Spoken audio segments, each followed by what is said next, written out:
Bapak-bapak, ibu-ibu, saudara-saudara kaum muslimin rahimakumullah. Dunia ini penuh dengan berbagai macam kesibukan. Sejak dari petani yang turun ke ladang, pedagang yang berangkat ke pasar, pelajar yang menuju sekolah, sampai kepada pegawai yang berangkat ke kantor, seluruhnya tidak lain untuk mencari sesuatu yang bernama bahagia. Setiap orang menginginkan kebahagiaan, dan tidak seorang pun menginginkan kesengsaraan dalam kehidupan ini. Namun nyatanya tidak setiap orang yang ingin bahagia mengetahui jalan yang harus ditempuhnya untuk sampai kepada kebahagiaan itu. Maka pada kesempatan pertemuan kali ini, saya ingin menyampaikan sebuah hadis dari junjungan kita baginda Nabi besar Muhammad sallallahu alaihi wasallam yang termuat dalam kitab Mukhtarul Ahadits An-Nabawiyah, di mana beliau bersabda, arba'un min sa'adatil mar'i. Ada 4 perkara yang merupakan tanda dari orang bahagia. Saya mau tanya, di antara saudara-saudara yang hadir di sini, apa ada yang kepengen jadi orang sengsara? Ya. Seluruhnya tentu ingin mendapatkan kebahagiaan. Maka menurut resep dari Nabi kita, tanda orang bahagia itu 4. Jadi kalau saudara ingin bahagia, harus mempunyai 4 perkara ini. Yang pertama, orang bahagia itu kata Nabi, darun wasi'un. Punya rumah biar bagus asal gede. Enak ngaturnya, daripada sudah punya rumah kecil adanya di pinggir kali, gubuk, kalau hujan bocor, miring lagi, kiamat. Loh, kalau gitu Islam materialis dong.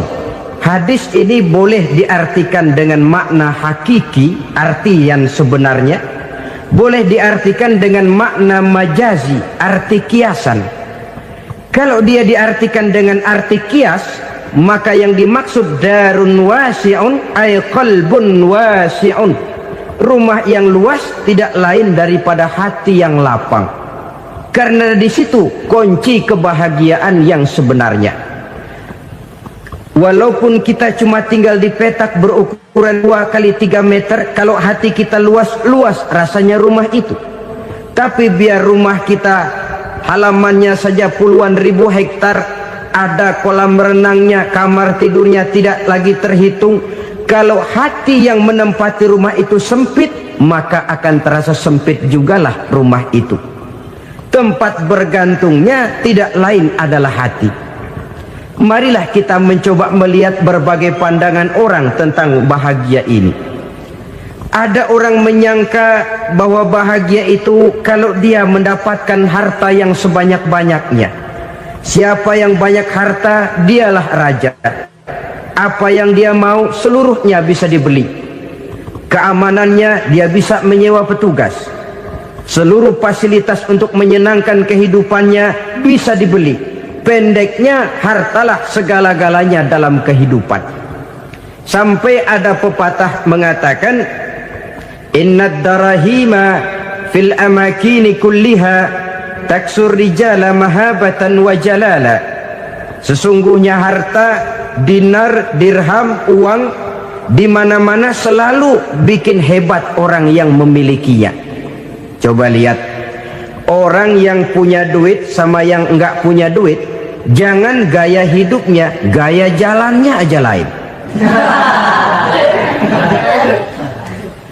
Wahia lisanun liman arada fasahatan, wahia silahun liman arada qitala.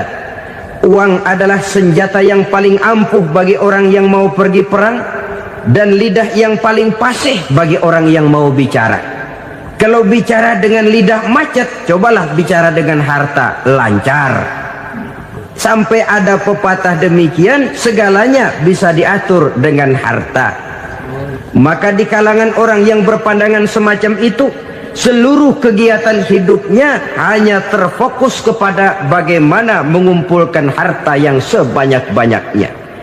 tidak peduli halal haram, tidak kenal sore pagi siang dan malam, tidak sempat sujud, jauh dari agama, jauh dari kehidupan yang bersifat ruhaniyah, jauh dari Allah dan sebagainya, sampai dalam Al-Quran dikelompokkan dalam kelompok yang dinamakan lumazah. Allazi jama'a malahu wa 'addadah yahsabu anna malahu akhladah. Mereka mengumpul-ngumpulkan harta sebanyak-banyaknya dan menyangka bahwa harta yang banyak itu dapat mengekalkan hidupnya, mengekalkan kekayaannya, mengekalkan kebahagiaannya. Saudara hadirin yang berbahagia, kalau pandangan hidup ini benar, artinya kalau harta memang merupakan satu-satunya hal yang dapat membuat orang bahagia, tentu di rumah mewah tidak akan pernah ada tangis derita. Tentu di satu tempat di mana fasilitas hidup serba menunjang tidak ada yang namanya penderitaan. Tapi suka dan duka, sedih dan gembira, senyum dan tawa adalah milik setiap orang, baik dia punya harta maupun dia tidak punya harta. Nyatalah bahwa harta semata-mata bukan merupakan jaminan bahwa orang akan bahagia, walaupun tanpa harta orang sulit untuk bahagia. Saya mau cerita, ada orang super kaya, namanya Aristotle Onassis, raja tanker Yunani. Dia punya kapal tanker saja konon sampai 11 banyaknya. Punya perusahaan penerbangan yang disebut Olympic Airlines, punya hotel di berbagai kota besar di dunia ini, sejak dari New York, London, Paris, Rome dan sebagainya. Bahkan punya pulau yang dia namakan Pulau Scorpio. Ini kan namanya sudah kaya nggak tanggung-tanggung, punya pulau.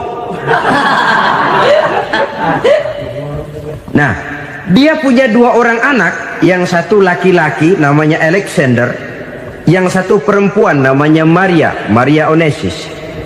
Seluruh harapannya tertumpah kepada anak lakinya Alexander ini, yang akan meneruskan usahanya, meneruskan kekayaannya, meneruskan dinastinya. Apa yang terjadi? Ternyata anak yang dia harapkan yang bernama Alexander ini mati muda dalam kecelakaan pada waktu dia olahraga. Apa olahraganya? Namanya olahraga anak orang kaya, golongan jet set. Olahraganya olahraga pesawat terbang. Jatuh, ya nggak kapungut, habis mati. Tinggal satu anak perempuannya, Maria Onassis. Tapi anak perempuan ini juga malah urakan. Terakhir dia pacaran, bahkan kemudian kawin sama orang Rusia. Rupanya Aristotle Onassis ini broken. Kekayaannya yang berlimpah ruah, perusahaannya yang begitu banyak, siapa yang akan meneruskan? Siapa yang akan menggantikan? Sampai kemudian dia mengurung diri di Pulau Scorpio dan mati di sana secara mengenaskan. Seorang multijutawan, seorang yang super kaya, mati menyendiri di pulau sepi. Ibarat kata pepatah, anak ayam mati di lumbung. Bukan kekurangan makanan, keurugan makanan. Begitu kehidupan Aristotle Onassis. Dan banyak orang-orang yang sudah demikian kaya sampai dibingungkan oleh kekayaannya sendiri. Telusurilah kehidupan David Rockefeller misalnya, Henry Ford misalnya, Adnan Khashoggi misalnya. Multi jutawan yang kadang-kadang dibuat keder oleh kekayaannya sendiri. Pantas ketika Imam Ali ditawarkan orang, "Ya Ali, kalau kepadamu disuruh pilih ilmu atau harta, kau pilih mana?" Ya jelas pilih ilmu dong. Kenapa? Pertama, ilmu kalau kita berikan kepada orang lain tambah. Tapi harta kalau kita berikan kepada orang lain kurang. Saudara punya uang 10.000, dibagi orang 5.000, jelas uang saudara berkurang. Tapi saudara punya ilmu, diberikan kepada orang lain bisa, saudara pun makin mantep. Tidak lantas jadi bodoh karena ngajarin orang. Saudara bisa Fatihah lalu mengajarkan orang Fatihah. Orang bisa, saudara pun makin hafal. Tidak lantas setelah diajarin orang ilmunya hilang. Begitu datang dia minta orang, tolong ajarin saya Fatihah, udah habis, nggak ada.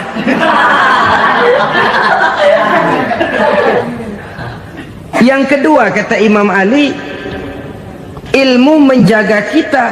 Kalau harta, kita yang harus jaga. Makin banyak ilmu, makin terpelihara diri seharusnya. Tetapi makin banyak harta, makin bingung kita jaganya. Sampai kadang-kadang kalau perlu seluruh keliling rumah dipasangi alarm. Belum cukup disewakan anjing besar-besar, pasang di depan pintu, awas anjing galak. Masih belum cukup juga, cari centeng tukang-tukang kepruk jaga rumah. Masih terasa belum aman, padahal rumahnya dikelilingi tembok besar. Di balik tembok ada pintu-pintunya tebal. Di balik pintu itu terbuka masuk kamar, kamar pun ada pintunya, pintunya pun kuat. Masuk ke dalam kamar ada lemari, lemarinya pun pintunya kuat, dikunci, kuncinya pun kuat. Tapi terhadap seluruhnya yang timbul cuma sekedar was-was saja. Kesimpulannya sekali lagi, tanpa harta orang memang sulit untuk bahagia. Tapi harta semata-mata tidak merupakan jaminan orang akan bahagia. Dengan hati yang luas, itu modal utama untuk mencapai kebahagiaan hidup. Orang yang hatinya luas, saudara-saudara, punya hati yang lapang, melihat kenyataan hidup ini, dia bersyukur senantiasa kepada Allah. Lantas tidak timbul hasud dan iri hatinya. Oleh karena itu jiwanya selalu lapang. Kalau tidak, cupik hati namanya, dangkal pandangan, tidak senang melihat orang lain dapat nikmat, dan itu sering dijadikan contoh.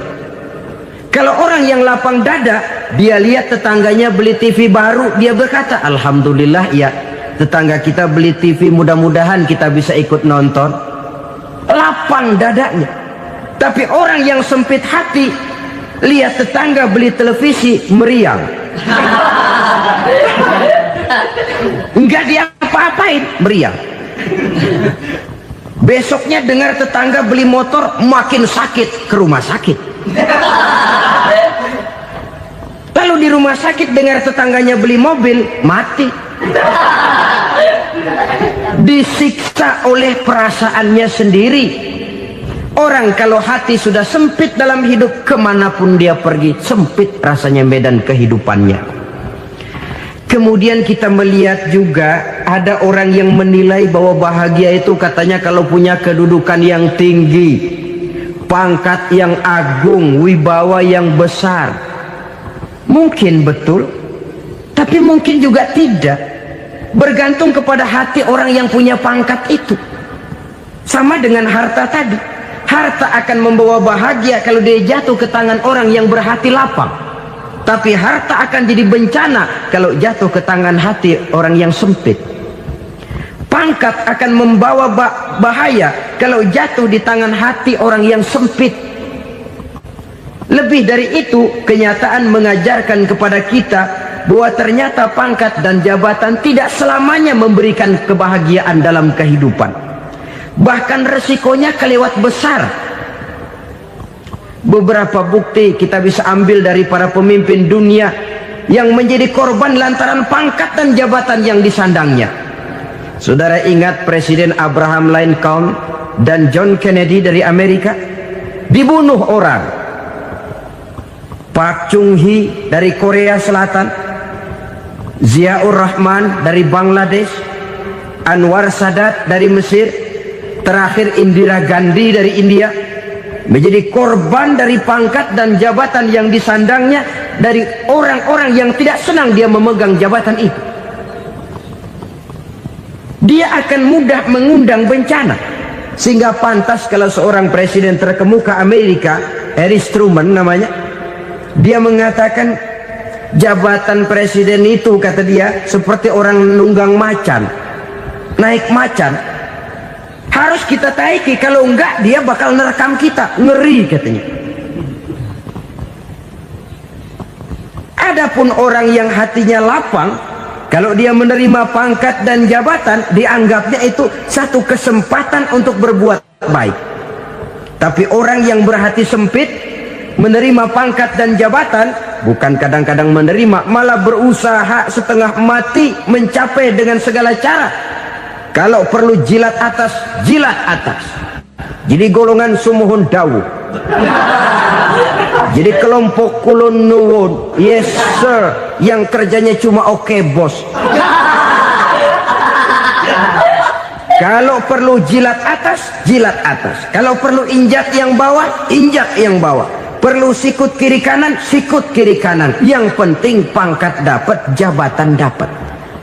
Orang yang semacam ini, kalau sudah mempunyai pangkat dan jabatan, biasanya dia tidak menganggap itu sebagai amanah, tidak menganggap sebagai kesempatan berbuat baik, tapi malah kesempatan untuk memperturutkan hawa nafsunya yang dilatar belakangi oleh kesempitan hatinya tadi. Apalagi kalau orang memperoleh pangkat karena banyak mengeluarkan uang, seakan-akan pangkat dan jabatan itu sekarang macam proyek pakai tender. Siapa yang berani bayar segini naik, nggak berani minggir. Padahal logikanya, kalau orang mencapai satu jabatan karena banyak mengeluarkan uang, hampir bisa dipastikan bahwa setelah jabatan itu dia pegang, langkah pertama yang akan dilakukannya ialah berusaha bagaimana uang yang dia keluarkan supaya kembali. Ya paling kurang pulang modal dulu dong. Soal mikirin rakyat soal nanti, tapi ini modal harus pulang. Itu celakanya kalau orang memperoleh pangkat dan jabatan cuma karena banyak mengeluarkan uang. Jarang orang yang mempunyai keyakinan dan pandangan bahwa pangkat dan jabatan merupakan amanah.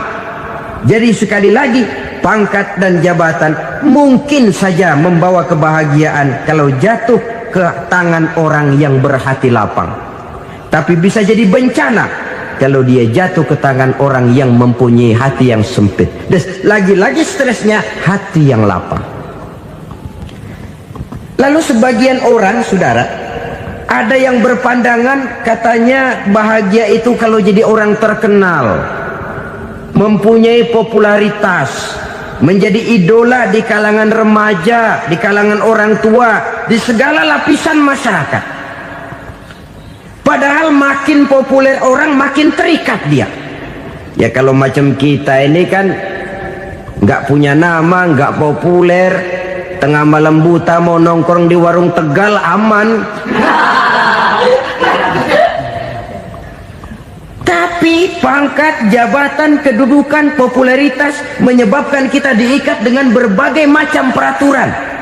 Cuma mandi sama ke WC saja yang nggak dikawal.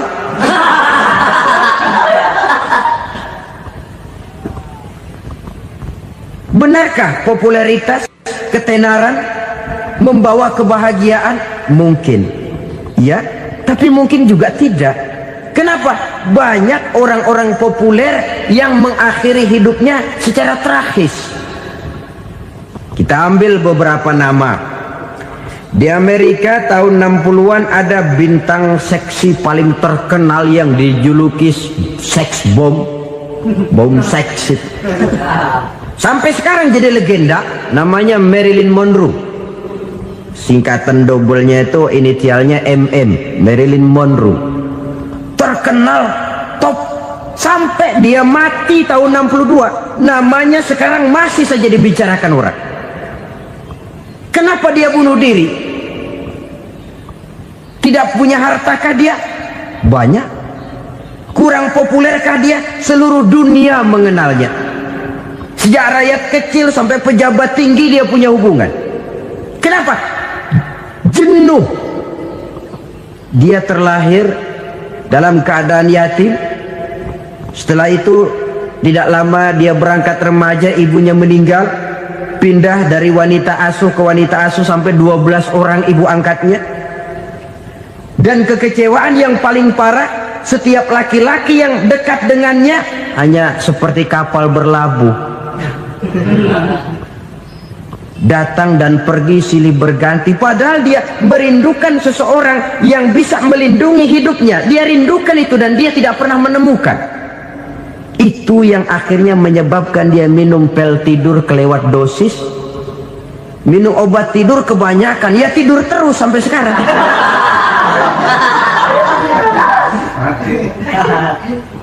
Dia mengakui, saya telah memiliki ketenaran, tapi saya tidak pernah hidup dalam ketenaran itu. Saya pandai main sandiwara, tapi saya ingin hidup dalam alam yang real sebagaimana umumnya orang. Itu yang dia rindukan. Menyusul jejak yang namanya Marilyn Monroe ini, Billie Holiday, saudara kenal tentu, di rumah sakit dirawat. Dia juga minum obat overdosis, mati lagi. Jimi Hendrix minum obat tidur overdosis kelewat batas, mati lagi. Lalu yang menghanyutkan diri di danau, Janis Joplin dan Brian Jones. Ini orang-orang populer, orang-orang terkemuka yang mengakhiri hidup secara tragis, bukan karena tidak terkenal, mungkin karena sudah saking terkenalnya. Contoh paling belakangan, Bruce Lee. Wah, ini tukang-tukang keprok tentu kenal siapa dia. Sampai sekarang pun tabir kematiannya masih merupakan misteri. Dan yang masih hidup juga menunjukkan gejala yang aneh. Michael Jackson, rumahnya di Beverly Hills itu dijaga sedemikian rupa, dan dia selalu curiga kepada setiap makanan harus steril, bersih dari segala macam kimia. Kemana dia pergi, itu tukang-tukang keprok sudah selalu menjaga dan mengawal, dan dia seakan takut menunjukkan mukanya yang asli. Hingga kalau tampil ke tengah di luar show, dia kadang memakai pakaian yang tidak menunjukkan dia yang sebenarnya, takut dikenali orang. Ternyata popularitas sering jadi momok yang meracuni kehidupan manusia. Oleh karena itu, benarlah junjungan kita pada saat beliau mengajarkan orang akan bahagia kalau dia mempunyai hati yang lapang. Nah, sekarang masalahnya untuk mendapatkan hati yang lapang, caranya bagaimana? Kita kembali kepada konsep Quran. Allah mengajarkan, ala inna bizikrillahi tatmainnul qulub.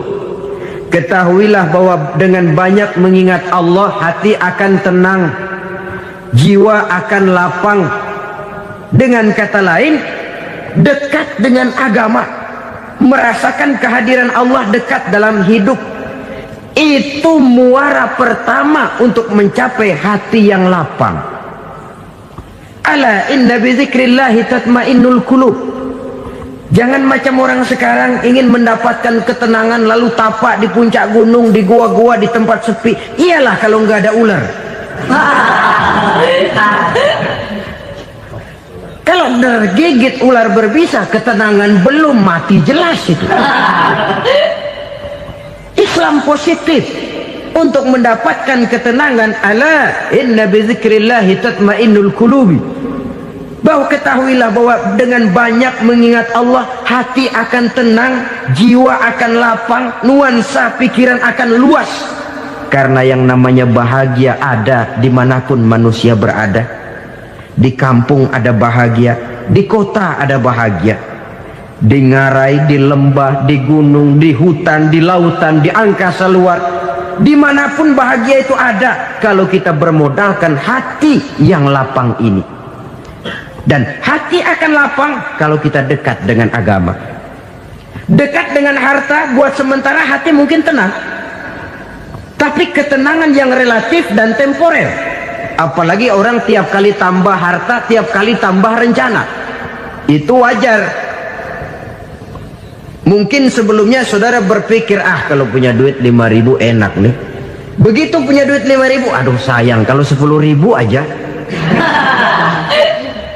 Tiap kali tambah harta, tiap kali lain rencana. Makin banyak rencana, makin menjauhkan kita dari yang namanya ketenangan. Padahal ketenangan merupakan unsur utama untuk mencapai bahagia. dan ketenangan itu bermuara dalam hati manusia. Tengoklah kehidupan ini. Orang yang banyak harta dengan orang miskin, berbedakah rasa sakit yang mereka tanggungkan? Rasanya tidak. Walaupun si kaya tidur di kasur empuk berselimutkan sutra mahal, sementara si miskin meringkuk di balai bambu yang keras dan kasar. Apabila maut datang, dia juga tidak pernah pilih bulu. Maut datang menjemput si kaya di singgasana keemasannya, dikelilingi oleh para pengasuh, dayang dan idang serta para pengawal. Dan maut pun datang menjemput si miskin papa sehingga ia tergelepar di tepian jalan. Kedua-duanya bernama mati.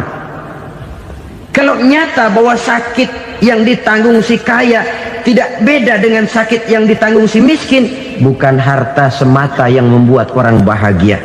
Hati yang tenang, jiwa yang lapang penuh kedamaian karena banyak berzikir dan mengingat Allah, itu merupakan modal utama untuk mencapai sesuatu yang bernama bahagia.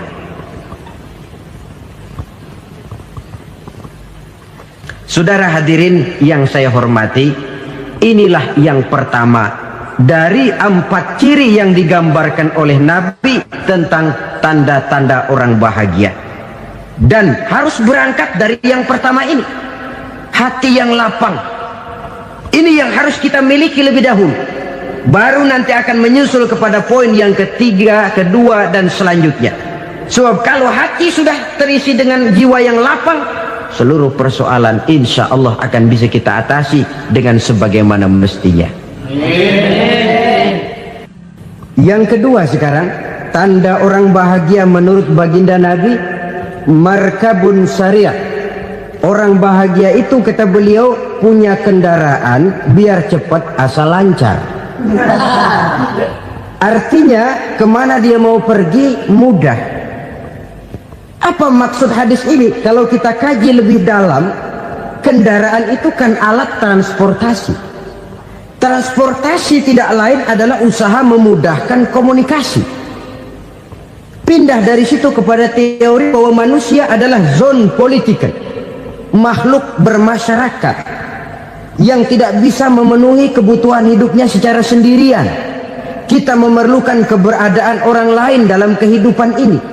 Untuk memakai baju saja kita sudah perlukan petani yang tanam kapas, pabrik yang memintal kapas jadi benang, pabrik yang menenun benang jadi kain, sampai kepada mesin jahit, sampai kepada tukang jahit. Itu cuma untuk memakai pakaian saja.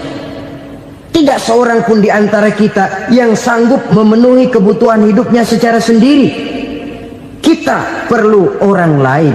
Maka kebebasan dalam arti mutlak, kebebasan tanpa batas, itu tidak mungkin ada dalam kehidupan.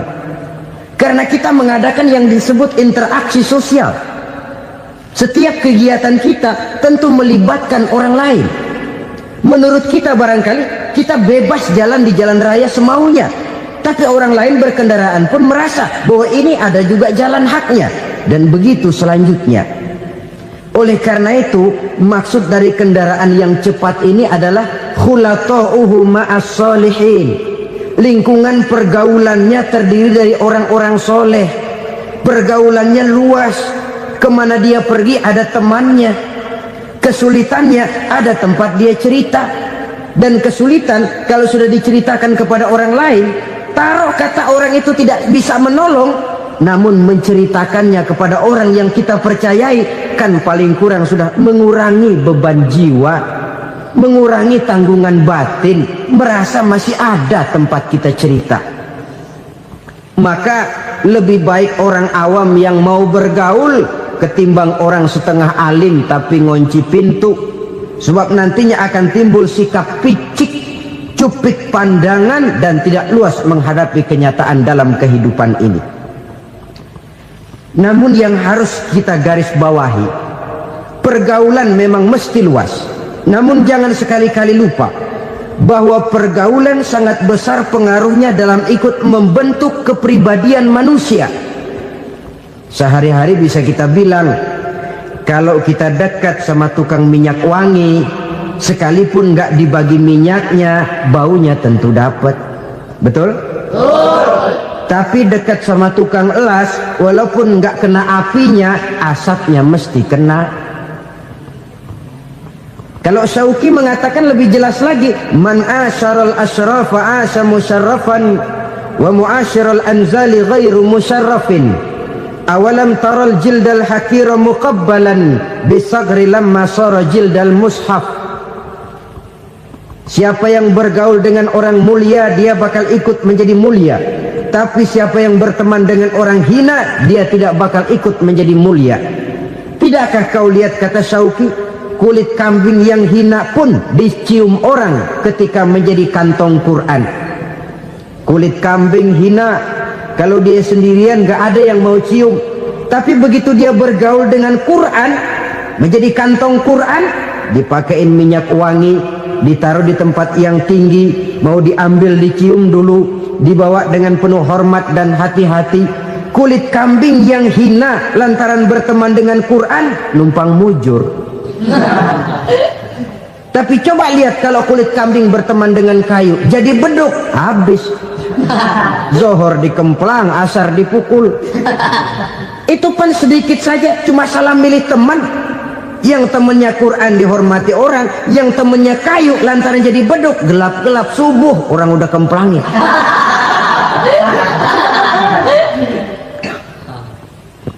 Maka terutama kepada adik-adik remaja yang masih mencari identitas diri, yang ibarat kaset masih kaset kosong, mudah diisi oleh apapun, pandai-pandailah memilih teman dalam bergaul.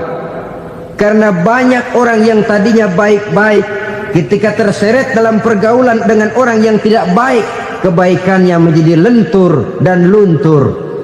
Tapi berapa banyak bajingan-bajingan tengik, orang-orang yang berlumur noda dan dosa, tiap hari melakukan maksiat, namun bergaul dengan orang yang baik-baik, pada akhirnya sedikit demi sedikit beringsut dan berangsur dia terbiasa mengikuti kebaikan-kebaikan.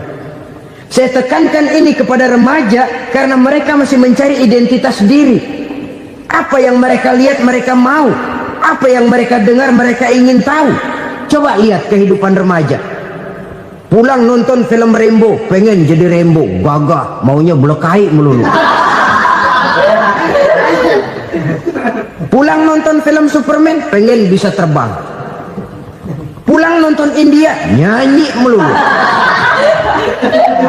Wajar, mereka masih mencari identitas diri. Saya ini sebenarnya siapa? Lingkungan, pergaulan akan membentuk itu. Karena itu pandai-pandailah bergaul, karena ia sangat besar pengaruhnya dalam ikut membentuk kepribadian manusia. Apalagi sifat yang jelek lebih cepat menularnya ketimbang sifat yang baik. Sifat yang baik, watak yang soleh itu lambat sekali untuk menular. Tapi yang tidak baik, kan prosesnya mah kalau remaja biasanya mula-mula dengar. Karena dengar lalu pengen tahu. Karena pengen tahu lalu ngeliatin. Begitu ngeliatin kan pengen nyobain. Setelah nyobain ketagihan. Nah, ini prosesnya. Yang namanya ganja, morfin, narkotik, awalnya kan begitu. Mula-mula dengar, katanya kalau sudah fly to the sky, ya, sudah melayang ke langit, katanya disitulah puncak kebahagiaan. Mulanya cuma dengar. Karena dengar pengen tahu. Karena pengen tahu lalu ngeliat, kumpul sama orang yang suka ngeganja. Setelah ngeliat, nah pengen ngerasain. Begitu ngerasain enak juga, ketagihan. Kalau sudah ketagihan jadi penyakit kronis, bisa merembet kepada yang lain. Iya, kalau orang tuanya mampu untuk beli morfin, beli ganja. Kalau tidak kan pikirannya ngayap, jemuran siapa ya gue sabet. Timbullah perbuatan-perbuatan negatif yang bermula dari salah pergaulan. Apalagi buat adik-adik remaja yang tinggal di kota-kota besar, yang pengaruh budaya, pengaruh kesenian, pengaruh struktur kehidupan yang nampak makin individualistis, di mana persaingan tajam, tensi ekonomi tinggi, orang mudah mengalami stres. Pandai-pandailah dalam bergaul, sekali lagi, karena ia sangat besar pengaruhnya dalam ikut membentuk kepribadian manusia. Orang bahagia punya kendaraan yang cepat, artinya punya pergaulan yang luas, dan lingkungan pergaulannya terdiri dari orang-orang yang soleh. Kemana dia pergi ada teman, kesulitannya ada tempat dia cerita. Tapi kalau sudah menyendiri, hidup sendiri, kesulitan dipikiri sendiri, bisa mati belum waktunya. Tidak ada tempat berbagi rasa, tidak ada tempat bercerita, tidak ada tempat mengurangi beban dalam kehidupan. Pantas betul kalau Islam sangat menggalakkan dan menganjurkan orang kalau sudah sampai waktunya itu untuk melangsungkan nikah. Kata Nabi, ya ma'syaras syabab man istata'a minkumul ba'at falyatazawwaj. Hai para pemuda, kalau sudah mampu memberi nafkah, kawinlah, nikahlah kamu. Kenapa? Sudah ada teman hidup, tempat berbagi rasa. Kesulitan kalau ada tempat cerita akan lebih ringan ketimbang kita telan sendiri, walaupun bobot kesulitannya sama beratnya. Saudara-saudara kaum muslimin rahimakumullah, inilah ciri yang kedua, punya kendaraan biar cepat asal lancar. Kemana kita mau pergi gampang. Dengan kata lain, setelah hati yang luas, pergaulan yang luas. Dua. Yang ketiga sekarang, tanda orang bahagia itu menurut Nabi, misbahun mudhi'un, punya lampu yang terang. Oh, itu enggak problem. Sekarang sudah zamannya listrik masuk desa, Pak. Lampu sudah terang semua. Betul, kalau itu yang dimaksud. Tapi tidak cuma itu. Karena lampu yang dimaksud di sini, lampu yang akan menerangi seluruh perjalanan hidup. Dan perjalanan hidup itu sudah dimulai sejak kita terlahir ke alam ini, sampai masuk ke alam barzah, kumpul di padang mahsyar, sampai ke akhirat. Lampu yang menerangi itu yang diperlukan. Kalau lampu, katakanlah yang paling top sekarang kan lampu jenis Mercury. Taruhlah itu di rumah kita, dia cuma menerangi rumah kita, menerangi hati pun tidak sanggup. Bila kita masuk ke alam barzah, alam kubur, sanggupkah si Mercury yang begitu terang menerangi alam barzah kita? Tidak sanggup lagi.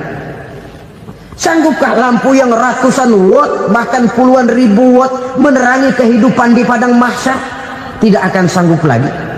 Kalau demikian, yang dimaksud lampu yang terang di sini apa? Tidak lain amal soleh, kebajikan yang kita lakukan dalam hidup. Itu yang akan jadi lampu penerang. Di dunia nama kita akan terang, jasad kita boleh hancur terkubur tanah, tapi nama kita akan dikenang orang. Begitulah kalau orang meninggalkan kebajikan dalam hidup seperti sekarang. Ribuan orang tiap saat berziarah ke kubur Imam Syafi'i, ke kubur Imam Malik, ke kubur Imam Ghazali, ke kubur orang yang baik-baik, orang yang soleh-soleh. Kebajikannya yang ditinggalkan, yang mengukir namanya dengan tinta emas, sehingga saudara sudah terbaring di alam kubur. Orang lewat, Allah, ini kuburannya Fulan bin Fulan, dulu ini kebaikannya Masya Allah, saya ikut merasakan. Mari kita mampir sebentar, kita Fatihah, mohon disampaikan Allah pahalanya kepada almarhum. Al-Fatihah. Itu kalau orang baik-baik. Lalu saudara tanya, Pak, orang mati dikirimin Fatihah apa nyampe pahalanya? Saya jawab, kalau saudara nggak percaya, mati dulu dah. Nanti saya Fatihain, tungguin di sana, umpama nggak sampai balik lagi kemari. Sekarang ini kan maunya otak-otakan saja, kalau nggak masuk otak nggak percaya. Padahal alam gaib itu nggak bisa diotak-otakin. Sama saja dengan saudara pernah dengar cerita kapal tanpa emas tenggelam tak? Pernah nggak? Di mana? Ya, di laut Masalembo. Begitu ke tanpa emas tenggelam, ratusan penumpang itu terjun ke laut, dipermainkan gelombang, berjuang menghadapi maut itu.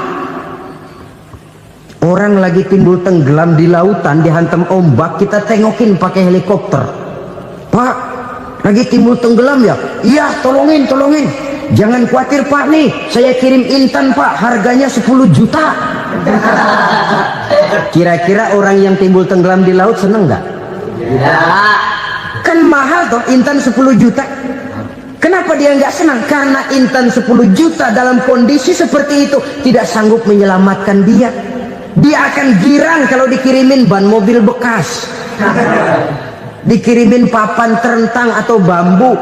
Intan yang 10 juta dia nggak girang, ban mobil bekas yang 1000 perak tuh pegang, itu yang dia girang betul.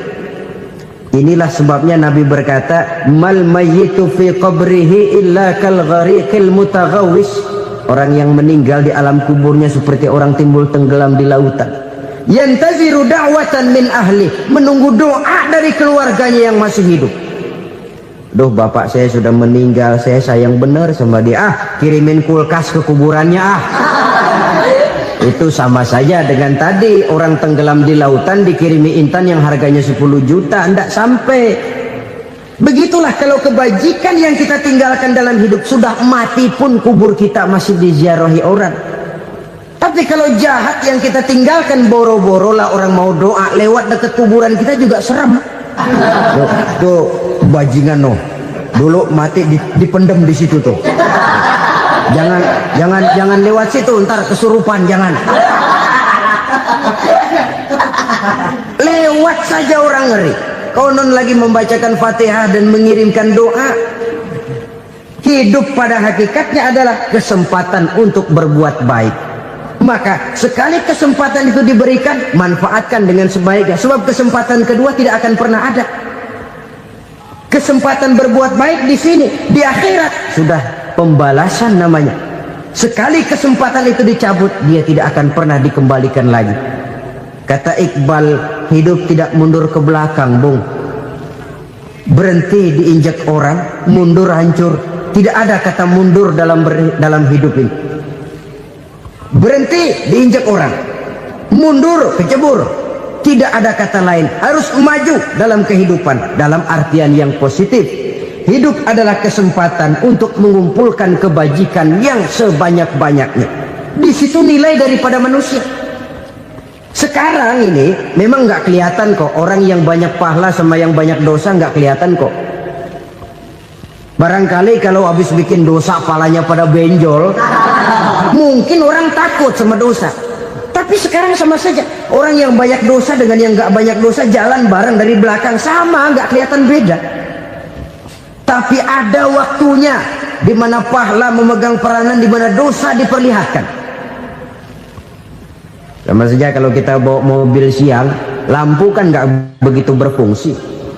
Apa lalu bilang, alah ini lampu berat-beratin, copot-copotin aja dah. Tidak perlu begitu. Kenapa? Pada suatu saat malam senja akan datang. Bila matahari terbenam, senja pun datang, gelap mulai merayap, disitulah baru terasa perlunya lampu. Pahala begitu. Sekarang orang yang nggak ada pahalanya nggak kelihatan dalam kehidupan. Tapi pada suatu saat senja kehidupan akan datang. Ajal merenggut nyawa, malam merayap, dan hidup mulai diliputi kegelapan di alam barzakh. Dikala itu kalau nggak punya lampu, alangkah malangnya kita. Sebab amal yang baik, kata Nabi, di alam barzakh itu akan diciptakan menjadi perempuan yang cantik menemani kita. Amal yang jahat akan menjadi orang yang paling jelek nemenin kita. Udah di tempat gelap yang nemenin jelek.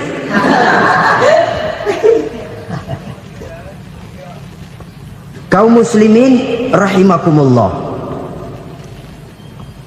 Kalau demikian masalahnya, tergantunglah kita pandai memanfaatkan waktu. Al-waktu kasayf, waktu itu cepat sekali. Yang namanya waktu itu tahu-tahu.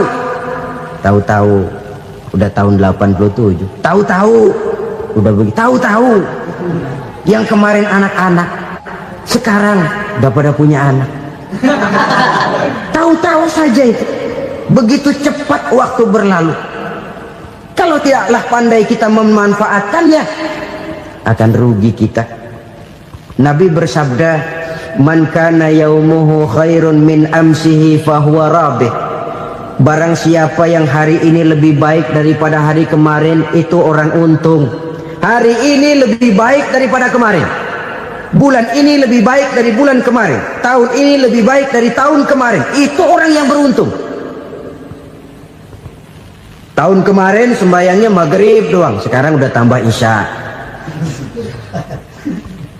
Tahun kemarin cuman Idul Fitri aja ngancem bener, sekarang udah tambah Jumat, lalu tambah lagi maghrib, tambah lagi isya, dan selanjutnya. Hari ini lebih baik daripada kemarin, itu orang yang beruntung. Wa man kana yaumuhu mislu amsihi fahuwa khasir. Lalu barang siapa yang hari ini sama saja dengan hari kemarin, itu orang rugi. Hari ini sama dengan kemarin, rugi itu. Bulan ini begitu, bulan kemarin begitu, tahun ini begitu, tahun lalu juga begitu. Rugi itu orang. Rugi apa? Rugi umur. Umur tambah, amalan gak pernah tambah. Dan saya pikir lebih merupakan azab ketimbang nikmat kalau orang dikasih panjang umur cuma untuk numpuk dosa. Mending mana? Panjang umur banyak dosa sama pendek umur dikit dosa? Mending mana? Mending mana? Ya, paling mending tentu panjang umur banyak pahala. Tapi kalau tidak, sekali lagi, lebih merupakan azab ketimbang nikmat kalau orang diberikan panjang umur tapi cuma untuk sekedar menumpuk dosa. Kehilangan kesadaran bahwa dunia bukan terminal akhir dari satu perjalanan. Dia cuma halte di mana kita berhenti sebentar untuk menuju kepada terminal yang hakiki. Saudara-saudara kaum muslimin rahimakumullah, inilah lampu yang akan menerangi kehidupan. Amal yang kita lakukan di dalam kehidupan. Jadi yang dimaksud dengan lampu yang terang, kebajikan yang kita kerjakan dalam hidup.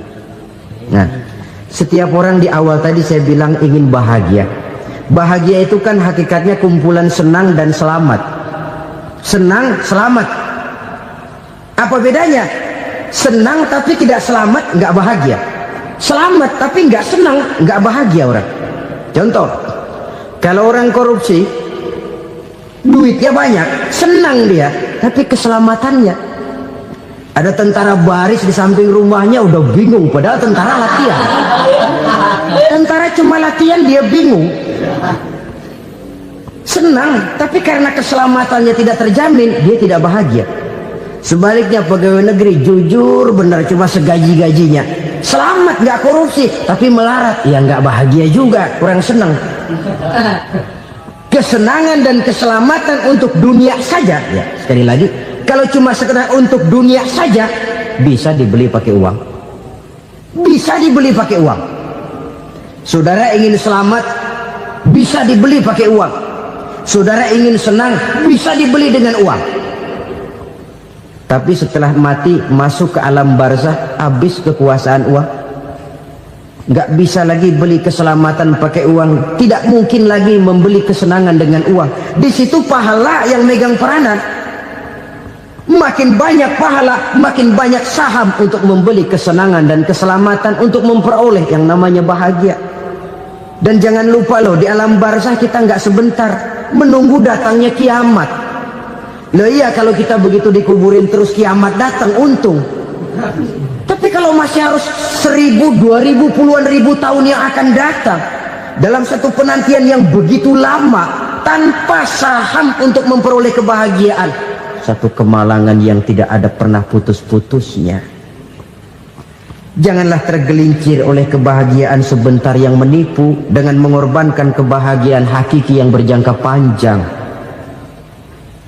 Apa artinya senyum sejenak kalau harus ditebus dengan tangis seumur hidup? Biarlah kita minum jamu, pahit memang, getir memang, tapi kan besok badan sehat. Daripada sekarang minum sirup, manis memang, enak memang, tapi bibir pada jontor besoknya. Sirawan, batuk, nggak karu-karuan. Banyak orang tertipu oleh kesenangan yang sebentar, Padahal laisa kullu ma yalma'u zahaban. Belum tentu semua yang berkilat itu emas. Belum tentu semua yang gemerlap itu intan. Karena itu marilah manfaatkan kesempatan yang diberikan Allah ini untuk mengumpulkan kebajikan yang sebanyak-banyaknya. Yang terakhir sekarang, yang keempat, tanda orang bahagia kata Nabi. Zaujatun salihah. Orang bahagia itu tanda yang keempat kata Nabi, punya istri biar cakep asal taat. Sudah surga itu gitu. Cakep taat. Istri kayak gitu, kalau belum mati jangan dikuburin dulu. Sudah cakep taat lagi. Tapi kadang-kadang enggak, udah jelek ngadat melulu. Apa yang mau dipilih? Sebab itu Quran mengatakan istri pakaian untuk suami, suami pakaian untuk istri. Kenapa suami istri diibaratkan pakaian? Alangkah tingginya gaya bahasa Quran ini. Suami istri teman hidup, hidup perjalanan panjang. Sejak kita dalam rahim sudah ada hidup kan di sini. Sampai ke alam dunia, masuk ke alam barzah, kumpul di padang mahsyar, sampai menuju akhirat, itu perjalanan hidup. Carilah istri atau suami teman hidup yang membawa manfaat tidak hanya kehidupan di dunia ini, sampai di alam barzah, sampai di padang mahsyar. Suaminya mungkin meninggal lebih dulu atau istrinya mungkin meninggal lebih dulu, tapi suami atau istri yang masih hidup berbuat kebajikan. Suami saya meninggal, ada hartanya, saya sedekahkan, niat pahala untuk almarhum suami saya. Ini teman hidup, tidak dibatasi dan tidak bisa dipisahkan oleh maut sekalipun. Zohirnya mungkin pisah, badannya mungkin pisah, tapi hatinya, jiwanya, kebersamaannya dalam menghadapi kehidupan. Karena itu saudara-saudara, bahasa Quran indah. Suami istri diibaratkan seperti pakaian. Apa fungsi pakaian? Pertama, pakaian jadi kebanggaan. Artinya suami harus menjadi kebanggaan istri, istri harus jadi kebanggaan suami. Yang kedua, pakaian itu kan fungsinya menutup aurat. Artinya sesama suami istri harus saling menjaga kekurangan masing-masing. Jangan malah sesama suami istri saling membongkar rahasia dan aibnya sendiri-sendiri. Istrinya diceritain jeleknya di mana-mana, atau suaminya dibongkar rahasianya di pasar umum. Itu sudah tidak lagi berfungsi sebagai pakaian. Kenapa semua ini diperlukan? Karena kita menyadari bangsa yang baik terdiri dari masyarakat yang baik. Masyarakat yang baik merupakan susunan dari warga yang baik. Warga yang baik adalah terdiri dari rumah tangga yang baik. Dan rumah tangga yang baik merupakan susunan dari pribadi yang baik. Dari situ langkah dimulai. Membangun satu bangsa yang baik diawali dengan membangun rumah tangga yang baik, dengan menciptakan pribadi-pribadi yang baik. Sehingga dari sini diharapkan berkembanglah nilai-nilai kebaikan. Orang akan bahagia mempunyai istri yang soleh. Kenapa? Tidak ada seorang suami bisa sukses jadi apapun dia, apapun profesinya. Dokterkah, kiaikah, mubalikah, petanikah, pengusahakah, pejabat tinggikah, tidak ada seorang suami yang bisa sukses tanpa peran serta istrinya. Walaupun memang peranan itu tidak begitu kelihatan, tapi sangat menentukan. Karena itu, saudara hadirin yang saya hormati, Islam sangat menghargai kaum wanita, memberikan kedudukan yang tinggi sepanjang tidak mematikan kodrat kewanitaannya. Nah, kalau sudah kesuksesan ini diawali dari rumah tangga, karier di masyarakat mudah untuk dikejar. Tapi keberantakan di rumah tangga merupakan kegagalan pertama di tempat lain. Nah, inilah saja yang dapat Al-Fakir sampaikan pada pertemuan kali ini. Selalu berusaha menyimpan sesuatu yang bisa membawa manfaat. baik untuk dirinya, untuk anak cucunya, maupun untuk keluarganya, untuk masa kini dan masa depannya. Kadang simpanan itu berbentuk uang, kadang berupa tanah, lain saat berbentuk pabrik, dan lain sebagainya. Sementara masa depan yang paling pasti adalah akhirat. Jika untuk masa depan dunia kita rela memeras keringat, membanting tulang, pergi pagi dan pulang petang, menyimpan uang, menyimpan tanah, menyimpan pabrik, pernahkah kita merenung jika satu saat kiamat datang, kita dibangkitkan dari kubur masing-masing, berdiri di padang mahsyar untuk mempertanggungjawabkan seluruh kegiatan hidup kita di dunia ini, lalu kita akan menuju ke alam akhirat? Sudahkah kita mempunyai simpanan untuk akhirat kita? Pada pertemuan kali ini saya ingin menyampaikan sebuah hadis di mana Rasulullah sallallahu alaihi wasallam bersabda, "Arba'un min kanzil jannah." Simpanan sorga ada 4 macam. Yang pertama, ikhfa'us sadaqah, menyembunyikan sedekah. Saudara-saudara kaum muslimin, sebagaimana yang kita maklum bahwa Allah Subhanahu wa taala melebihkan sebagian rezeki dari kita terhadap yang lain. Ada yang kaya, ada yang setengah kaya, ada yang miskin, ada yang setengah miskin, dan selanjutnya. Ada yang gajinya kecil tapi penghasilannya gede. Ada yang penghasilannya gede tapi nggak punya gaji. Ada juga yang memang gajinya gede dan penghasilannya gede. Kelebihan rezeki merupakan sunnatullah dan tidak harus membuat kita merasa lebih dari yang lain. Bahkan sebaliknya, kelebihan itu harus membuat kita ringan tangan untuk menolong mereka yang memang memerlukan pertolongan. Kalau saudara diberikan ilmu, maka pertanyaan akhirat cuma satu: ilmumu kau amalkan untuk apa? Kalau saudara diberikan umur yang panjang, pengadilan akhirat juga bertanya satu: umurmu kau habiskan di mana? Tapi kalau saudara diberikan harta, pengadilan akhirat akan bertanya dua: hartamu kau dapat dari mana? Kau belanjakan kemana? Dari mananya ditanya, dan kemananya juga ditanya. Oleh karena kita akan dimintakan pertanggungan jawab, maka amanah yang bernama harta ini harus kita gunakan dengan sebaik-baiknya. Ada penggunaan yang merupakan kewajiban, itu zakat namanya.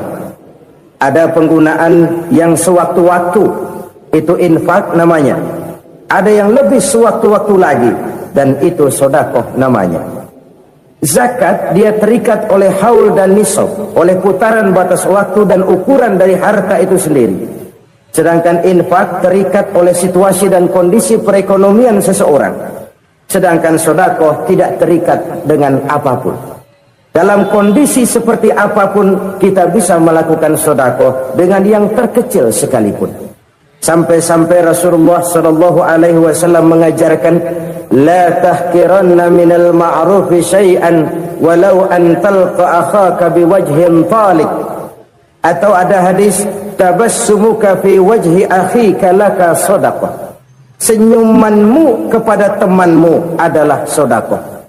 Jadi untuk melakukan sedekah tidak harus dalam berbentuk uang. Dengan ilmu kita bisa sedekah, dengan tenaga kita bisa bersedekah, dengan pikiran kita bisa bersedekah, bahkan senyum kepada teman itu pun sedekah. Jadi kalau sedekah dengan uang memang belum punya uang, nyengir aja banyakin. Itu asal pada tempatnya, jangan lalu ketemu tiang listrik cengengesan. Tentu tidak pada tempatnya dan tidak wajar. Nah, sedekah yang paling dicintai Allah adalah sedekah yang disembunyikan. Artinya jauh dari sifat riya. Kan kadang-kadang ada orang Sedekah itu disebutkan namanya. Apa tidak bagus? Kalau memang niatnya ikhlas, ya bagus-bagus saja. Untuk memberikan sugesti kepada yang lain. Si Fulan bin Fulan nyumbang sekian, diumumkan. Boleh kalau niatnya untuk memberikan rangsangan kepada yang lain supaya dia menyumbang lebih besar dari orang tadi. Tapi kalau itu mendatangkan riya, maka sedekah yang paling dicintai Allah adalah sedekah yang disembunyikan. Tangan kiri saja tidak tahu apa yang diberikan oleh tangan kanan. Sedekah yang dilakukan dengan ikhlas akan merupakan perbendaharaan surga, tersembunyi dari pandangan orang lain, tidak seorang pun tahu. Karena memang sikap yang baik adalah melupakan kebaikan dan mengingat kesalahan. Itu salah satu ciri orang bahagia. Orang yang selalu mengingat kesalahannya dan berusaha melupakan segala kebaikannya. Kalau dia akan ada kebaikan, dia tidak bisa ikut, dia merasa rugi karena dia merasa belum pernah berbuat baik. Tapi kalau akan melakukan kesalahan baru, dia ingat kesalahan yang sudah-sudah, sehingga terhalang baginya untuk melakukan satu kesalahan baru. Demikianlah saudara-saudara, bahwa Allah melebihkan rizki sebagian kita dari yang lain, agar terjadi tolong-menolong dalam kehidupan ini. Jadi kesenjangan yang nature, kesenjangan yang alami, itu sunnatullah. Ada yang kaya, ada yang miskin, ada yang kelas menengah. Nah, kenapa lalu sekarang kita berusaha mengentaskan kemiskinan? Oleh karena adanya kesenjangan struktural. Kalau yang kaya bisa semakin kaya, kenapa yang miskin tidak bisa naik jadi ikut sedikit kaya? Sebab pada dasarnya Islam adalah agama yang sejak turunnya sudah berupaya memerangi kemiskinan. Bahkan dikatakan kemiskinan itu mendekatkan kepada kekufuran. Orang kalau miskin udah dekat banget sama kafir. Gampang menjadi kafir. Berapa banyak saudara-saudara kita yang oleh karena soal perut, oleh karena soal materi, terpaksa meninggalkan dan menanggalkan akidahnya, menjual petunjuk yang diberikan Allah dengan kesenangan dunia yang cuma sebentar ini. Na'udzubillah summa na'udzubillah. Jadi makin kita sembunyikan satu sedekah, semakin banyak perbendaharaan kita di surga. Sedekah yang paling dicintai Allah adalah sedekah yang disembunyikan. Malahan ada seorang sufi, dia punya kebiasaan kalau pergi sholat Jumat, dia bawa uang, itu uang dia taruh di bawah tikar masjid. Dia niat sedekah kepada siapa saja yang nemuin itu duit. Maksudnya apa? Supaya yang nemuin nggak tahu siapa yang punya duit. Demikian dia saking ingin menyembunyikan sedekahnya. Karena sifat riya itu bisa memakan amal kita sendiri. Riya itu termasuk menyebut-nyebut kebaikan kita. Orang yang suka nepuk dada, sedikit-sedikit ngitungnya kalau nggak gua. Tuh kalau nggak gua tuh. Tuh yang belas itu kalau nggak gua, kalau nggak gua. Iya kalau nggak lu kenapa emang?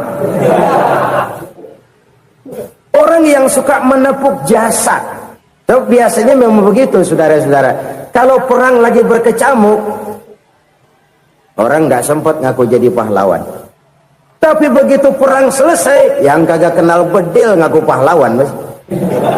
Itu sesuatu yang biasa. Oleh karenanya, orang-orang yang ikhlas dalam bersedekah, disembunyikannya sedekah itu, Allah cinta betul.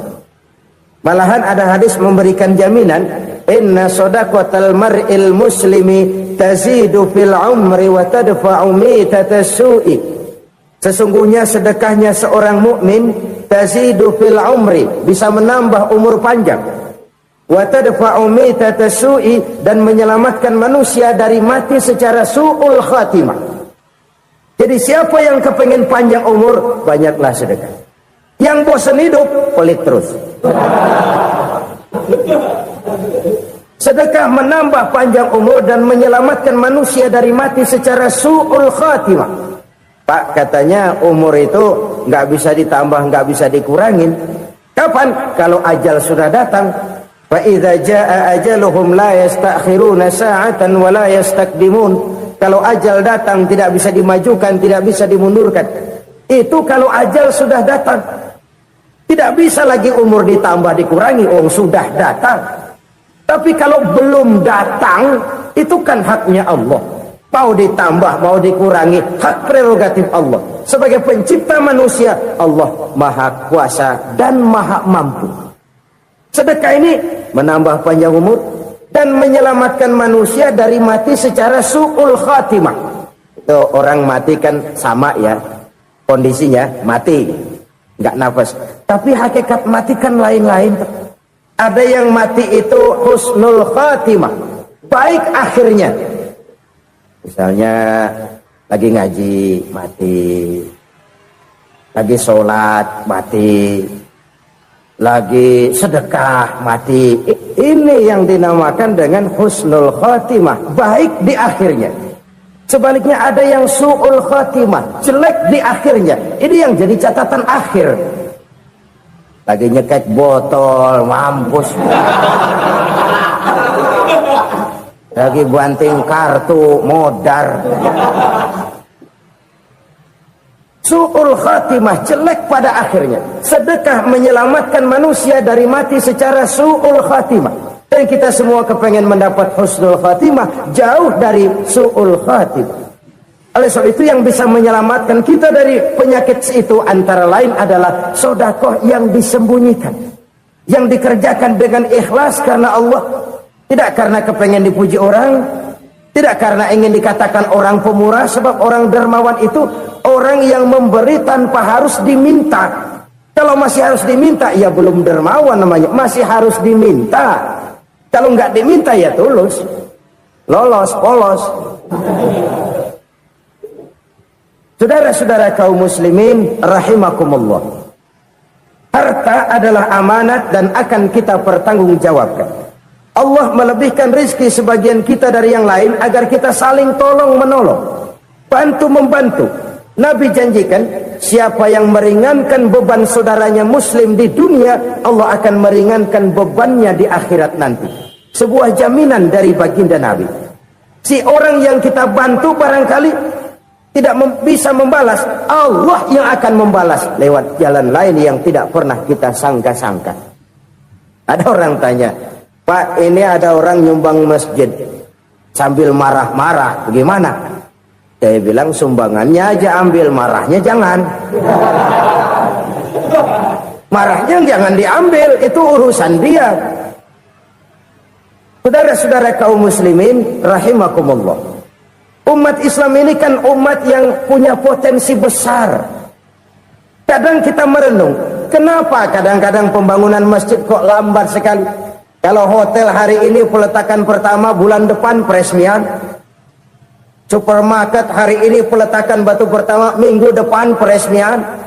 Tapi kalau sudah yang namanya masjid, kadang-kadang peletakan batu pertama sekaligus jadi batu terakhir. 3 tahun, 4 tahun, campur nebar jalak di jalanan, duit dijaring kayak ikan sepat. Apa tidak ada orang Islam yang kaya? Banyak. Apa tidak ada pengusaha muslim yang jadi konglomerat? Ada. Lalu yang belum banyak itu yang komit terhadap nilai-nilai agamanya. Akhirnya kita jatuh jadi umat yang lemah. Belum ada pengusaha konglomerat muslim buka pabrik super mecap beduk misalnya umpamanya atau pabrik kecap cap sorban supaya identitas keislamannya sedikit kelihatan. Kita jatuh jadi umat yang lemah karena potensi tidak terinventarisir dengan baik. Kita ini ibarat kompor yang cuma matengin nasi orang lain. Potensi kita dimanfaatkan oleh orang lain. Ukhuwah Islamiyah kita baru terbatas kepada silaturahmi. Ukhuwah di bidang ekonomi kita lemah, ukhuwah di bidang kebudayaan kita lemah, apalagi ukhuwah di bidang politik kita lebih rapuh lagi. Padahal ukhuwah itu adalah totalitas kehidupan manusia, menyangkut ipolek sosbud, memerlukan nilai-nilai ukhuwah. Jadi oleh karena itu mari kita menyadari, di dalam harta kita, walaupun kita yang cari, pergi pagi, pulang sore, peras keringat, banting tulang, di sana ada harta anak yatim. Di sana ada hak masjid. Di sana ada hak pesantren. Di sana ada hak jihad. Berbahagialah seseorang apabila dia oleh Allah dijadikan keran. Keran itu menyimpan air, tapi tidak untuk dirinya, tapi disalurkannya kepada mereka yang memang memerlukannya. Saudara-saudara kaum muslimin rahimakumullah, ini yang pertama. Jadi perbendaharaan surga adalah menyembunyikan sedekah. Orang lain nggak tahu, kita pun nggak pernah ngitung-ngitung. Kita anggap lewat begitu saja, padahal itu deposit akhirat. Satu. Yang kedua, perbendaharaan surga itu apa? Wa kitmanul musibah, menyembunyikan kesulitan. Kadang orang takut menghadapi kesulitan, tapi makin kita merenung, hidup ini kan sebenarnya urusan. Takut sama urusan, ya jangan hidup. Tandanya orang hidup itu kalau punya urusan. Urusan melupakan problem. Problem sering menimbulkan kesulitan. Kesulitan bukan untuk ditakuti, tapi untuk diatasi dan dicarikan jalan keluarnya. Siapa sih orangnya yang nggak pernah sulit-sulit? Makin tinggi status sosialnya, makin gede urusannya. Makin tinggi kualitas imannya, makin berat tingkat kesulitannya. Cuma memang yang namanya enak itu seperti pelangi. Biang lala itu nggak pernah di atas kepala kita, di atas kepala orang melulu. Lo sih enak lo, kata kita. Dia juga bilang yang enak kan lo. Pelangi itu nggak pernah di atas kepala kita. Kata tukang beca, aduh enak ya naik Mercy. Kata tukang beca, apa yang di dalam mobil Mercy? Aduh enak bener tukang beca, di jok ngeringkuk ngorok pulas bener. Saya kamar pakai AC, sejuk, tempat tidur sutra, empuk, alga, spring bed, kulak-kulik, nggak bisa pulas kalau belum minum Valium, belum tidur. Enak bener tukang beca, di jok ngorok nggak tahu wetan kulon. Si tukang beca bilang yang di Mercy enak, yang di Mercy bilang tukang beca enak. Inilah enak, nggak pernah di atas kepala kita, di atas kepala orang lain melulu enak itu. Nah, saudara-saudara, yang merupakan perbendaharaan surga itu orang yang bisa menyembunyikan kesulitan, baik pribadi ataupun rumah tangga. Nih terutama rumah tangga yang jadi soalnya. Kadang-kadang kita ini kalau senang, sebaliknya kalau senang kita diam, kalem aja, cuek. Banyak banget duit kita bawaan, diam aja udah. Malah ketemu orang takut. Tapi begitu susah, sekampung tahu. Padahal Nabi mengajarkan perbendaharaan surga itu menyembunyikan musibah, menyembunyikan kesulitan. Kalau enak, cerita sama orang-orang. Kalau nggak enak, rasain sendiri, tekan sendiri, atasin sendiri. Kita kan sebaliknya, tenang kita diam, asal lagi susah, paling tidak kita nyari teman buat cerita kesusahan. Siapa orangnya yang nggak pernah susah? Cuma soalnya bagaimana kita mengatasi kesusahan itu sendiri. Begitu juga misalnya kalau orang sudah berumah tangga, itu orang tuanya harus menjadi tempat dia cerita yang enak-enak saja. Yang nggak enak rasain berdua, selesaikan berdua, atasin berdua. Jangan dibalik. Asal senang diam, giliran susah saja. Maknya laporan. Terbalik. Bisa menjaga security informasi. Maka nama bayam keluar diam, malah seluitan. Enak amat lo makan daging ayam. Security informasi. Saudara-saudara kaum muslimin rahimakumullah, ujian yang terberat itu yang pernah diberikan kepada para nabi, para rasul, para aulia, para ulama. Makin tinggi keimanan, makin berat bentuk kesulitan. Ayo saya kemukakan satu contoh saja. Ada seorang nabi yang kaya, nabi kaya, namanya Nabi Ayub. Iblis kalau orang begini kan keki, ibadahnya rajin, kaya. Nih yang kayak begini susah digodain. Kalau ibadahnya rajin, miskin, kali bisa disogok. Sini imannya mantap, ibadahnya rajin, kaya, nabi lagi. Oh, tapi namanya iblis nggak kurang akal, laporan. Tuhan, kenapa Les? Ya ini bahasa saya, bahasa Qur'annya sih nggak gitu. Itu hambamu yang namanya Ayub, dia rajin ibadah cuma karena dikasih kaya aja. Coba kasih miskin dia, berhenti dia sembahyang. Ah, kamu bisa aja. Saya tahu Ayub itu hambaku yang ikhlas. Saya buktiin Tuhan, silahkan. Dibuktiin lah, iblis turun ke alam ini. Yang mula-mula dia lakukan, dia rusak sawah ladang Nabi Ayub. Dia binasakan binatang ternak Nabi Ayub. Sehingga dalam waktu singkat, jatuhlah Nabi Ayub dari orang paling kaya, jadi orang paling miskin. Beliau masih ibadah di mihrab dalam masjid. Datang iblis. Saudara Ayub, ya, lagi ngapain? Ibadah. Nyembah Allah, nyembah Allah. Oh, percuma. Kenapa? Tuhan yang ente sembah nih, dia udah bikin miskin ente. Sawah ladang ente hancur lebur, binatang ternak binasa. Sekarang ente jadi orang paling miskin. Ngapain nyembah Tuhan kayak begitu? Tekor. Udah berhenti dah ibadah, berhenti ibadah. Ini iblis sama Tuhan lapornya lain, yang dikerjakan kepada Nabi Ayub juga lain. Benar begitu iblis, kata Nabi Ayub. Iya, sawah ladang saya habis, buras. Binatang ternak saya binasa, binasa. Saya miskin, bangpak. Apa jawab Nabi Ayub? Bukan innalillahi, ini hebat. Alhamdulillahillazi a'tani wa akhadha minni. Segala puji bagi Allah yang telah memberikan harta kepada saya dan sekarang mengambilnya lagi. Alhamdulillah. Allah yang ngasih, Allah yang ambil. Itu mah urusan Allah. Iblis cuman ibadah jalan terus, sujud lagi Nabi Ayub. Iblis seleher gondok banget. Dasar Nabi nggak mempan dia apa-apain. Miskin malah alhamdulillah. Allah yang ngasih, Allah yang ambil. Jadi kalau kita tidak komit, kita tidak terikat kepada kaya, miskin, senang, susah, apa yang bisa bikin kita susah? Jadikan kekayaan, kemiskinan, jadikan senang, susah sebagai anak buah yang bisa kita atur. Jangan kekayaan ngatur kita, jangan kemiskinan ngatur kita. Kita yang harus mengatur mereka.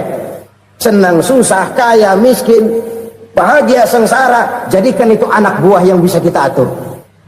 Kalau sekarang kita kaya, lain saat boleh jadi kita miskin, semiskin-miskinnya. Allah yang ngasih, Allah yang ambil. Tenaga mana yang bisa menghalangi? Ibadah jalan terus. Iblis makin gondok. Dasar Nabi loh. Akhirnya apa? Nabi Ayub dikerjain, diberikan penyakit. Demikian fatal penyakitnya. Bayangin, udah miskin sakit. Masya Allah. Miskin sakit. Sakitnya nggak lama, kira-kira 16 tahun. Istrinya 3, 2 mental minta ceraiin. Ngerawatin laki bengek begini. Senang belum tentu, susah udah pasti nih. Cerai aja, cerai dah. Cerai. Tinggal satu Siti Rahmah yang setia menemani beliau. Sesetia-setianya hati perempuan. Satu saat Siti Rahmah bilang, "Bang, iya, abang kan Nabi, Bang. Lalu, namanya Nabi kan doanya jarang meleset, Bang. Maksud kamu minta kenapa sih sama Tuhan biar abang sembuh baik dah, Bang?" Siti Rahmah, iya. Saya sakit berapa tahun sih dah? 16 tahun, Bang. Sebelum ini saya sehat berapa tahun? Ya kira-kira 60 tahun, Bang. Nah, coba ente banding-bandingin, Rahmah. Saya dikasih sehat 60 tahun, dikasih sakit 16 tahun. Sudah nggak sabar mau doa kepada Allah minta sembuh. Saya malu kepada Allah. Diuji dengan yang luar biasa seperti ini, tidak mengganggu stabilitas kehambaannya. Dia tetap menghamba kepada Allah Subhanahu wa ta'ala. Saudara-saudara kaum muslimin rahimakumullah. Kunci menghadapi kesulitan itu apa? Allah jelaskan dalam satu ayat, wa basyiris sabirin alladzina iza asabathum musibah qalu inna lillahi wa inna ilaihi raji'un. Gembirakan orang-orang yang sabar. Siapa mereka itu? yang apabila mendapat musibah mereka kembali kepada keyakinan dasar segalanya dari Allah dan segalanya akan kembali kepada Allah. Ini konsepsi dasar dari sikap muslim dalam menghadapi berbagai kesulitan. Segalanya dari Allah, segalanya akan kembali kepada Allah. Kalau ini sudah kondisi dasarnya, maka kita akan lapang menghadapi kenyataan bagaimanapun pahitnya. Apakah itu namanya miskin, apakah itu namanya sakit, bahkan maut sekalipun. Maut sekalipun. Segalanya dari Allah, segalanya akan kembali kepada Allah. Ini sikap hidup, bukan sekedar ucapan. Kita kadang-kadang menjadikannya sebagai ucapan. Mulutnya sih nggak berhenti, innalillahi wa inna ilaihi rajiun, tapi nangisnya terus gerung-gerungan. Bukan itu, ini kesadaran moral. Kalau segalanya dari Allah, segalanya kembali kepada Allah, kan sebenarnya cuma nunggu giliran. Hari ini saya nyembayangin dia, entah hari apa saya disembayangin orang. Hari ini saya antar dia ke kubur, entah hari apa orang nganterin saya ke kubur. Hari ini saya tahlilkan dia, entah nanti kapan orang tahlilkan saya. Segalanya dari Allah, segalanya akan kembali juga kepada Allah. Oleh sebab itu saudara-saudara, kesulitan bukan untuk ditakuti.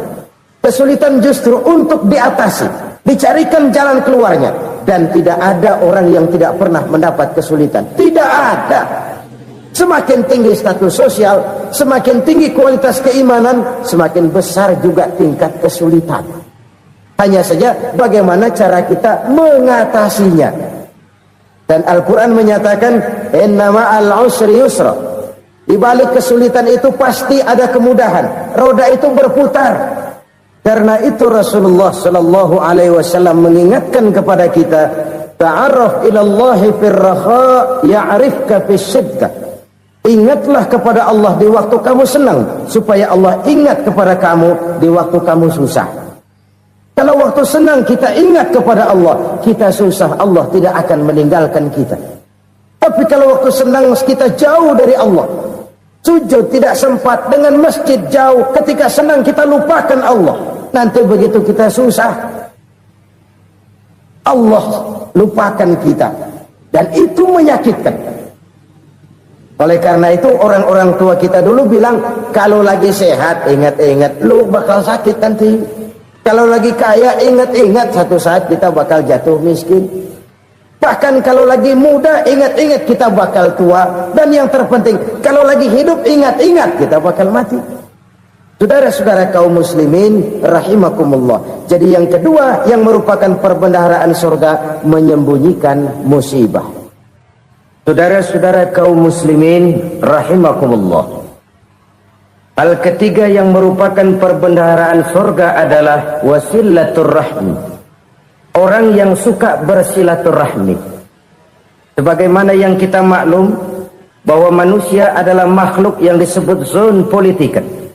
Makhluk sosial yang tidak mungkin hidup sendiri-sendiri. Betapa dan siapapun kita memerlukan orang lain.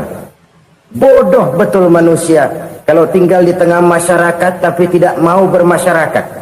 Merasa hebat sendiri, pintar sendiri, gagah sendiri, kaya sendiri. Mungkin kalau mati juga ngubur sendiri. Jangankan kita di sini, di sorga saja Nabi Adam waktu sendirian bengong melulu, mondar mandir. Allah tegur dam sepi dam. Ya ini kalau bahasa saya. Iya Tuhan sepi ini nggak ada coret-coretan pisan ini. Diciptakan Siti Hawa baru anteng Nabi Adam. Itu di surga. Cobalah. Umpamanya saudara tinggal di Jakarta nih. Kayak bener. Apaan aja di Jakarta punya saudara dah. Jembatan Semanggi ambil. Monas, Buntel bawa pulang. Hotel-hotel ambil semua. Cuman tinggal di Jakarta sendirian, apa enaknya? Betapa dan siapapun kita perlu orang lain. Tidak ada seorang pun yang bisa memenuhi kebutuhan hidupnya secara sendiri-sendiri. Nah, Islam telah menyelamatkan manusia dari ras diskriminasi. Mengikat manusia dengan persaudaraan yang berlandaskan kepada akidah. Karena itu dianjurkan bersilaturahmi. Bahkan Nabi menyatakan, man arada ayyubsata lahu fi rizqihi wa yunsa'a fi atharihi falyasil rahimah. Siapa yang kepengen diluaskan rezekinya dan dipanjangkan usianya, banyaklah ia bersilaturahmi. Siapa yang kepengen dimudahkan rezekinya, hendaknya ia banyak bersilaturahmi. Kalau banyak teman, kesulitan kan paling tidak ada tempat cerita. Udah susah sendirian, kita pikirin diri, nggak ada tempat tukar pikiran. Cepet banget sama bengek. Dilawan sendiri. Nah, secara makro kita bisa berkata, tidak mungkin ada kemenangan kalau tidak ada kekuatan. Tidak ada kekuatan kalau tidak ada kesatuan dan persatuan. Tidak mungkin ada kesatuan dan persatuan tanpa semangat silaturahmi. Kalau umat Islam mau menang, dia harus kuat. Kalau umat Islam mau kuat, dia harus bersatu. Kalau umat Islam mau bersatu, dia harus membudayakan silaturahmi ini. Bahkan sampai-sampai kata Nabi, kalau bisa cari nilai tambah. Apa? Silman qata'ak. Bersilaturahmilah kau kepada orang yang marah denganmu. Masya Allah, indahnya ajaran agama kita. Orang yang marah pun kepada kita, kata Nabi, kalau bisa bersilaturahmilah kepadanya, kepada orang yang marah itu. Di situ nilai tambah. Cuman jujur nih hadis, ngucapinnya gampang, ngamalinnya yang berat banget. Orang marah sama kita, kita disuruh silaturahmi, ada apa malu? Lu marah, ada gua marahan lagi, gua pikirin. Saudara-saudara kaum muslimin rahimakumullah. Tapi ini yang diajarkan, bahkan ini yang dicontohkan oleh baginda Rasul. Bagaimana begitu mudah, misalnya satu saat Abu Jahal ini ngatur strategi bagaimana bikin Muhammad celaka. Dia gali lubang di depan tempat tidurnya. Dia tutupin daun korma. Terus dia panggil seseorang, ke sini. Kasih tahu Muhammad, pamannya sakit keras, minta ditengokin. Berangkat orang ini ke sana. Muhammad, labbaik. Pamanmu sakit keras, dia minta ditengokin. Baik, saya akan datang menjenguk beliau. Berangkatlah Nabi ke rumah Abu Jahal tanpa prasangka apapun. Abu Jahal udah pasang stil, selimut 3 rangkap setengah dipakai, persis kayak orang meriang. Tapi sembari ngintip dari balik selimut, begitu Muhammad buka pintu, nah masuk perangkap nih. Muhammad jalan menuju tempat pembaringan. Makin lama makin dekat, makin lama makin dekat, makin dekat ke lubang yang dipasang oleh Abu Jahal itu. Dalam hati Abu Jahal, terus dah jatuh, mampus dah lo ini. Mampus lo hari ini nih. Apa yang terjadi? Malaikat Jibril datang. Muhammad, pamanmu cuma pura-pura sakit. Di depan tempat tidurnya ada lubang perangkap supaya kamu jatuh ke situ. Sudah, kamu pulang. Balik kanan Nabi.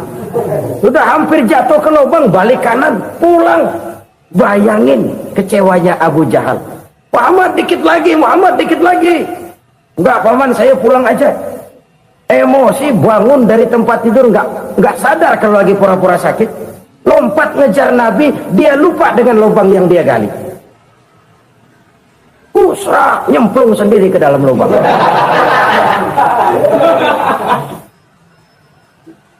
Nabi terus berlalu. Ini terjadi keanehan. Jatuh ke lubang yang dia gali itu sebenarnya nggak terlalu dalam ya, antara 3-4 meteran lah. Tolong, saya jatuh ke lubang ini. Datanglah pelayan-pelayannya itu. Angkat saya dari sini. Oh, yang ngulurin tambang. Satu gulung, belum juga nyampe itu tambang. Kurang, beli lagi ke warung. Sambung, ulur lagi, nggak juga bisa sampai. Wah, ini kerjaan Muhammad ini. Tolong, siapa salah seorang kamu ke rumah Muhammad, kasih tahu encangnya kecebur. Minta ditolongin. Sampaikan kepada Rasul. Kenapa? Pamanmu jatuh ke lubang, Muhammad minta tolong diangkatin. Tambang udah nyambung-nyambung nggak nyampe juga. Ya, nanti saya datang, saya tolong. Cobain. Nyata-nyata orang berniat jahat mau mencelakakan dia. Datang dia menolong. Ini yang disebut air tuba dibalas air susu ya ini. Bukan sebaliknya. Air tuba dibalas air susu. Paman, kecebur ya? Iya Muhammad, tolongin. Pegang tangan saya. Nabi ulurkan tangannya. Nyampe. Dipegang oleh Abu Jahal. Diangkat ke atas. Sampai atas. Apa kata Abu Jahal? Sihirmu memang hebat Muhammad. Udah ditolongin dikata sihir. Enak kita kemplang kan itu orang begitu. Urusan apa? Tapi inilah akhlak. Kalau bisa kamu bersilaturahmilah dengan orang yang marah kepadamu sekalipun. Orang marah kita tetap baik. So, kalau kita berbuat baik sama orang yang memang baik, rasanya sih biasa-biasa aja. Orang baik kita baik lagi, ya draw aja, belum ada nilai tambah di situ. Baru ada nilai tambah kalau kita bisa berbuat baik kepada orang yang nyakitin kita.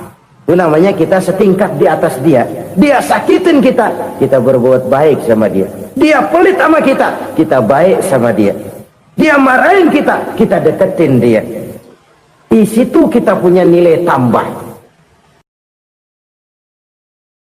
Habatan wa jalala. Sesungguhnya harta, dinar, dirham, uang di mana-mana selalu bikin hebat orang yang memilikinya. Coba lihat orang yang punya duit sama yang enggak punya duit, jangan gaya hidupnya, gaya jalannya aja lain. Wahia lisanun liman arada fasahatan, wahia silahun liman arada qitala. Uang adalah senjata yang paling ampuh bagi orang yang mau pergi perang, dan lidah yang paling fasih bagi orang yang mau bicara. Kalau bicara dengan lidah macet, cobalah bicara dengan harta, lancar. Sampai ada pepatah demikian, segalanya bisa diatur dengan harta. Maka di kalangan orang yang berpandangan semacam itu, seluruh kegiatan hidupnya hanya terfokus kepada bagaimana mengumpulkan harta yang sebanyak-banyaknya. Tidak peduli halal haram, tidak kenal sore pagi siang dan malam, tidak sempat sujud, jauh dari agama, jauh dari kehidupan yang bersifat ruhaniyah, jauh dari Allah dan sebagainya. Sampai dalam Al-Quran dikelompokkan dalam kelompok yang dinamakan lumazah. Allazi jama'a malahu wa 'addadah yahsabu anna malahu akhladah. Mereka mengumpulkan harta sebanyak-banyaknya dan menyangka bahwa harta yang banyak itu dapat mengekalkan hidupnya, mengekalkan kekayaannya, mengekalkan kebahagiaannya. Saudara hadirin yang berbahagia, kalau pandangan hidup ini benar, artinya kalau harta memang merupakan satu-satunya hal yang dapat membuat orang bahagia, tentu di rumah mewah tidak akan pernah ada tangis derita. Tentu di satu tempat di mana fasilitas hidup serba menunjang tidak ada yang namanya penderitaan. Tapi suka dan duka, sedih dan gembira, senyum dan tawa adalah milik setiap orang, baik dia punya harta maupun dia tidak punya harta. Nyatalah bahwa harta semata-mata bukan merupakan jaminan bahwa orang akan bahagia. Walaupun tanpa harta orang sulit untuk bahagia. Saya mau cerita, ada orang super kaya. Namanya Aristotle Onesimus, Raja Tanker Yunani. Dia punya kapal tanker saja konon sampai 11 banyaknya. Punya perusahaan penerbangan yang disebut Olympic Airlines, punya hotel di berbagai kota besar di dunia ini, sejak dari New York, London, Paris, Rome dan sebagainya. Bahkan punya pulau yang dia namakan Pulau Scorpio. Ini kan namanya sudah kaya nggak tanggung-tanggung, punya pulau. Nah, dia punya 2 orang anak, yang satu laki-laki namanya Alexander, yang satu perempuan namanya Maria Onesimus. Seluruh harapannya tertumpah kepada anak lakinya Alexander ini, yang akan meneruskan usahanya, meneruskan kekayaannya, meneruskan dinastinya. Apa yang terjadi? Ternyata anak yang dia harapkan yang bernama Alexander ini mati muda dalam kecelakaan pada waktu dia olahraga. Apa olahraganya? Namanya olahraga anak orang kaya, golongan jet set. Olahraganya olahraga pesawat terbang. Jatuh, ya nggak kapungut, habis mati. Tinggal satu anak perempuannya, Maria Onassis. Tapi anak perempuan ini juga malah urakan. Terakhir dia pacaran, bahkan kemudian kawin sama orang Rusia. Rupanya Aristotle Onassis ini broken. Kekayaannya yang berlimpah ruah, perusahaannya yang begitu banyak, siapa yang akan meneruskan? Siapa yang akan menggantikan? Sampai kemudian dia mengurung diri di Pulau Scorpio dan mati di sana secara mengenaskan. Seorang multi jutawan, seorang yang super kaya, mati menyendiri di pulau sepi. Ibarat kata pepatah, anak ayam mati di lumbung. Bukan kekurangan makanan, keurugan makanan. Begitu kehidupan Aristotle Onassis. Dan banyak orang-orang yang sudah demikian kaya sampai dibingungkan oleh kekayaannya sendiri.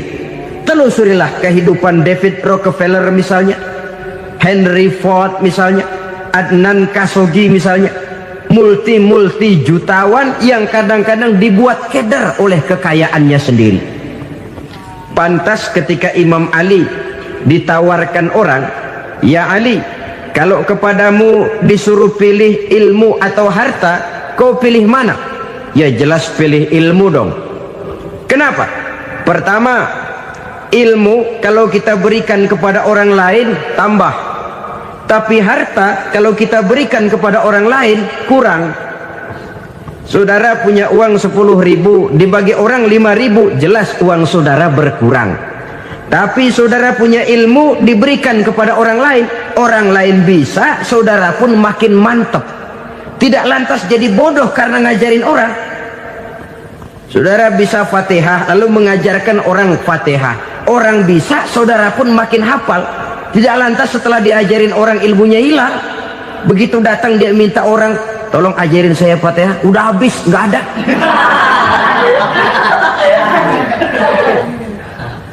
Yang kedua kata Imam Ali, ilmu menjaga kita. Kalau harta kita yang harus jaga. Makin banyak ilmu makin terpelihara diri seharusnya. Tetapi makin banyak harta makin bingung kita jaganya.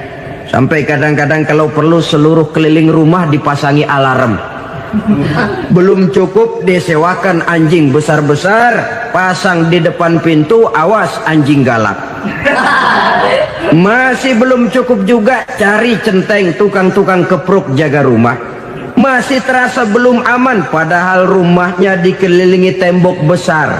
Di balik tembok ada pintu-pintunya tebal. Di balik pintu itu terbuka masuk kamar, kamar pun ada pintunya, pintunya pun kuat.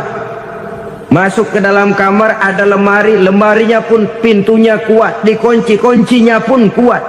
Tapi terhadap seluruhnya yang timbul cuma sekedar was-was saja. Kesimpulannya sekali lagi, tanpa harta orang memang sulit untuk bahagia. Tapi harta semata-mata tidak merupakan jaminan orang akan bahagia. Dengan hati yang luas, itu modal utama untuk mencapai kebahagiaan hidup. Orang yang hatinya luas, saudara-saudara, punya hati yang lapang, melihat kenyataan hidup ini, dia bersyukur senantiasa kepada Allah. Lantas tidak timbul hasud dan iri hatinya. Oleh karena itu, jiwanya selalu lapang. Kalau tidak, cupik hati namanya. Dangkal pandangan, tidak senang melihat orang lain dapat nikmat, dan itu sering dijadikan contoh. Kalau orang yang lapang dada, dia lihat tetangganya beli TV baru, dia berkata, "Alhamdulillah ya, tetangga kita beli TV, mudah-mudahan kita bisa ikut nonton." Lapang dadanya. Tapi orang yang sempit hati, lihat tetangga beli televisi, meriang. Enggak diapa-apain, meriang.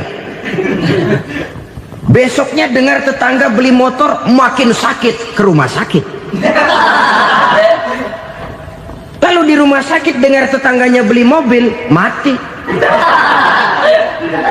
Disiksa oleh perasaannya sendiri.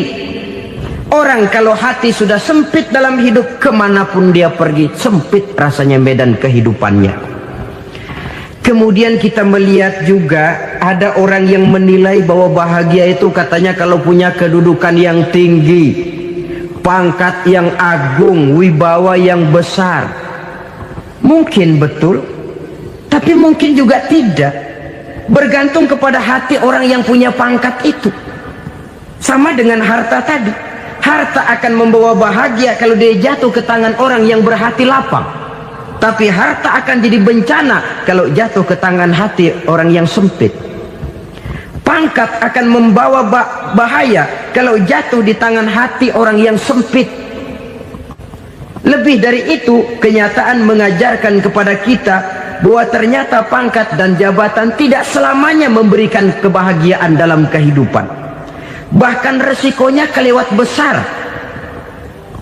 Beberapa bukti kita bisa ambil dari para pemimpin dunia yang menjadi korban lantaran pangkat dan jabatan yang disandangnya.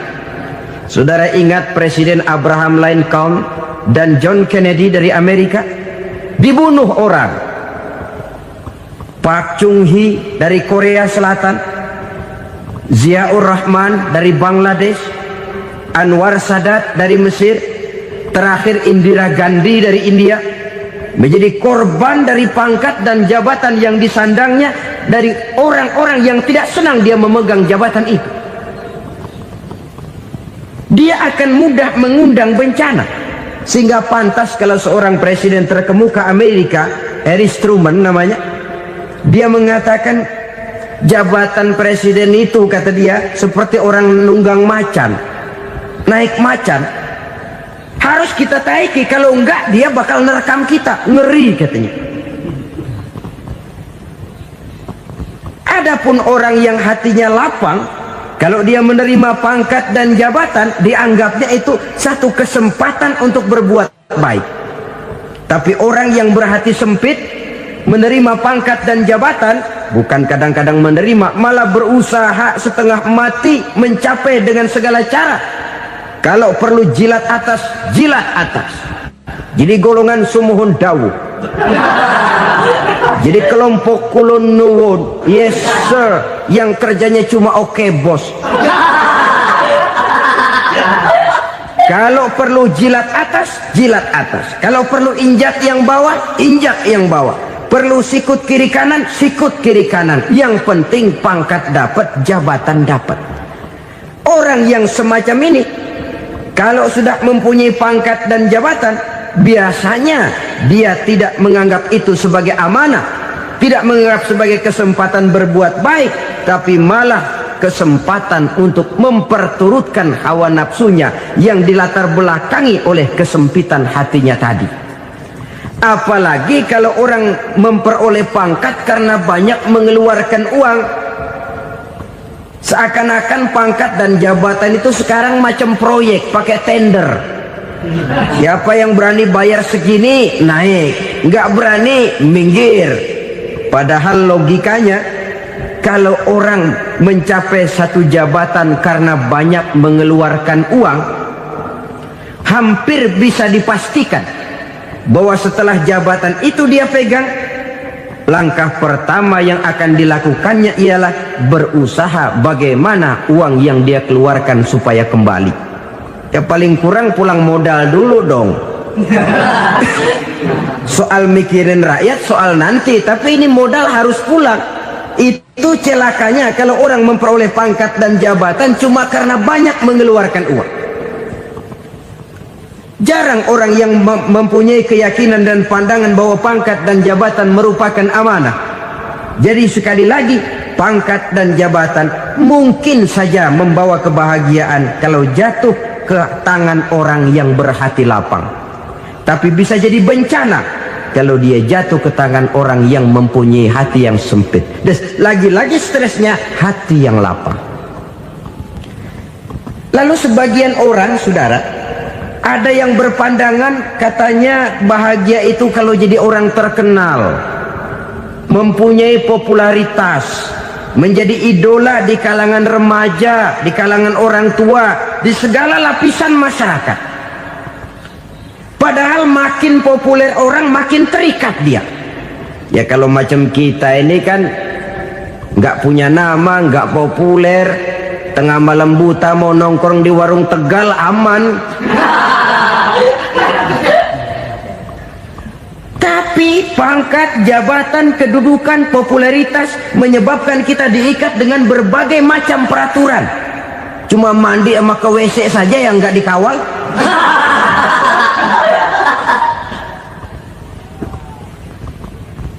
Benarkah popularitas, ketenaran membawa kebahagiaan? Mungkin, ya, tapi mungkin juga tidak. Kenapa? Banyak orang-orang populer yang mengakhiri hidupnya secara tragis. Kita ambil beberapa nama. Di Amerika tahun 60-an ada bintang seksi paling terkenal yang dijuluki sex bomb, bom seks. Sampai sekarang jadi legenda, namanya Marilyn Monroe. Singkatan dobelnya itu inisialnya MM, Marilyn Monroe. Terkenal, top, sampai dia mati tahun 62. Namanya sekarang masih saja dibicarakan orang. Kenapa dia bunuh diri? Tidak punya hartakah dia? Banyak. Kurang populerkah dia? Seluruh dunia mengenalnya. Sejak rakyat kecil sampai pejabat tinggi dia punya hubungan. Kenapa? Jenuh. Dia terlahir dalam keadaan yatim. Setelah itu tidak lama dia berangkat remaja, ibunya meninggal. Pindah dari wanita asuh ke wanita asuh sampai 12 orang ibu angkatnya. Dan kekecewaan yang paling parah, setiap laki-laki yang dekat dengannya hanya seperti kapal berlabuh.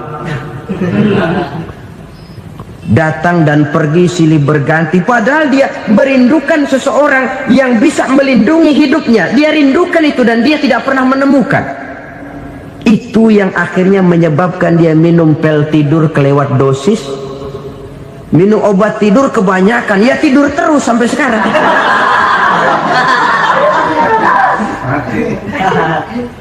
Dia mengakui, saya telah memiliki ketenaran, tapi saya tidak pernah hidup dalam ketenaran itu. Saya pandai main sandiwara, tapi saya ingin hidup dalam alam yang real sebagaimana umumnya orang. Itu yang dia rindukan. Menyusul jejak yang namanya Marilyn Monroe ini, Billie Holiday, saudara kenal tentu, di rumah sakit dirawat. Dia juga minum obat overdosis, mati lagi. Jimi Hendrix minum obat tidur overdosis kelewat batas, mati lagi. Lalu yang menghanyutkan diri di danau, Janis Joplin dan Brian Jones. Ini orang-orang populer, orang-orang terkemuka yang mengakhiri hidup secara tragis, bukan karena tidak terkenal, mungkin karena sudah saking terkenalnya. Contoh paling belakangan, Bruce Lee. Wah, ini tukang-tukang keprok tentu kenal siapa dia. Sampai sekarang pun tabir kematiannya masih merupakan misteri. Dan yang masih hidup juga menunjukkan gejala yang aneh. Michael Jackson, rumahnya di Beverly Hills itu dijaga sedemikian rupa, dan dia selalu curiga kepada setiap makanan harus steril, bersih dari segala macam kimia. Kemana dia pergi, itu tukang-tukang keprok sudah selalu menjaga dan mengawal, dan dia seakan takut menunjukkan mukanya yang asli. Hingga kalau tampil ke tengah di luar show, dia kadang memakai pakaian yang tidak menunjukkan dia yang sebenarnya, takut dikenali orang. Ternyata popularitas sering jadi momok yang meracuni kehidupan manusia. Oleh karena itu, benarlah junjungan kita pada saat beliau mengajarkan orang akan bahagia kalau dia mempunyai hati yang lapang. Nah, sekarang masalahnya untuk mendapatkan hati yang lapang, caranya bagaimana? kita kembali kepada konsep Quran. Allah mengajarkan, ala inna bi dzikrillahi tatmainnul qulub. Ketahuilah bahwa dengan banyak mengingat Allah, hati akan tenang, jiwa akan lapang. Dengan kata lain, dekat dengan agama, merasakan kehadiran Allah dekat dalam hidup, itu muara pertama untuk mencapai hati yang lapang. Ala inna bi dzikrillahi tatmainnul qulub. Jangan macam orang sekarang ingin mendapatkan ketenangan lalu tapak di puncak gunung, di gua-gua, di tempat sepi. Iyalah kalau nggak ada ular. Kalau tergigit ular berbisa, ketenangan belum, mati jelas itu. Islam positif untuk mendapatkan ketenangan. Ala inna bi dzikrillahi tatmainnul qulubi. Bahwa ketahuilah bahwa dengan banyak mengingat Allah, hati akan tenang, jiwa akan lapang, nuansa pikiran akan luas. Karena yang namanya bahagia ada dimanapun manusia berada. Di kampung ada bahagia, di kota ada bahagia, di ngarai, di lembah, di gunung, di hutan, di lautan, di angkasa luar, dimanapun bahagia itu ada kalau kita bermodalkan hati yang lapang ini. Dan hati akan lapang kalau kita dekat dengan agama. Dekat dengan harta buat sementara hati mungkin tenang, tapi ketenangan yang relatif dan temporer. Apalagi orang tiap kali tambah harta, tiap kali tambah rencana. Itu wajar. Mungkin sebelumnya saudara berpikir, kalau punya duit 5.000 enak nih. Begitu punya duit 5.000, aduh sayang kalau 10.000 aja. Tiap kali tambah harta, tiap kali lain rencana. Makin banyak rencana, makin menjauhkan kita dari yang namanya ketenangan. Padahal ketenangan merupakan unsur utama untuk mencapai bahagia. Dan ketenangan itu bermuara dalam hati manusia. Tengoklah kehidupan ini. Orang yang banyak harta dengan orang miskin, berbedakah rasa sakit yang mereka tanggungkan? Rasanya tidak. Walaupun si kaya tidur di kasur empuk berselimutkan sutra mahal, sementara si miskin meringkuk di balai bambu yang keras dan kasar. Apabila maut datang, dia juga tidak pernah pilih bulu. Maut datang menjemput si kaya di singgasana keemasannya, dikelilingi oleh para pengasuh, dayang dan inang serta para pengawal. Dan maut pun datang menjemput si miskin papa, sehingga ia tergelepar di tepian jalan. Kedua-duanya bernama mati. Kalau nyata bahwa sakit yang ditanggung si kaya tidak beda dengan sakit yang ditanggung si miskin, bukan harta semata yang membuat orang bahagia. Hati yang tenang, jiwa yang lapang penuh kedamaian, karena banyak berzikir dan mengingat Allah, itu merupakan modal utama untuk mencapai sesuatu yang bernama bahagia.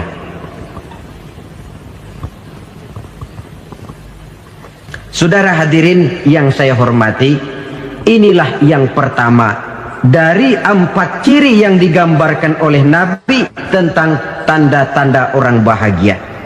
Dan harus berangkat dari yang pertama ini, hati yang lapang. Ini yang harus kita miliki lebih dahulu. Baru nanti akan menyusul kepada poin yang ketiga, kedua, dan selanjutnya. Sebab kalau hati sudah terisi dengan jiwa yang lapang, seluruh persoalan insya Allah akan bisa kita atasi dengan sebagaimana mestinya. Yang kedua sekarang, tanda orang bahagia menurut baginda Nabi, markabun syariah. Orang bahagia itu, kata beliau, punya kendaraan biar cepat asal lancar. Artinya kemana dia mau pergi mudah. Apa maksud hadis ini? Kalau kita kaji lebih dalam, kendaraan itu kan alat transportasi. Transportasi tidak lain adalah usaha memudahkan komunikasi. Pindah dari situ kepada teori bahwa manusia adalah zon political, makhluk bermasyarakat yang tidak bisa memenuhi kebutuhan hidupnya secara sendirian. kita memerlukan keberadaan orang lain dalam kehidupan ini. Untuk memakai baju saja kita sudah perlukan petani yang tanam kapas,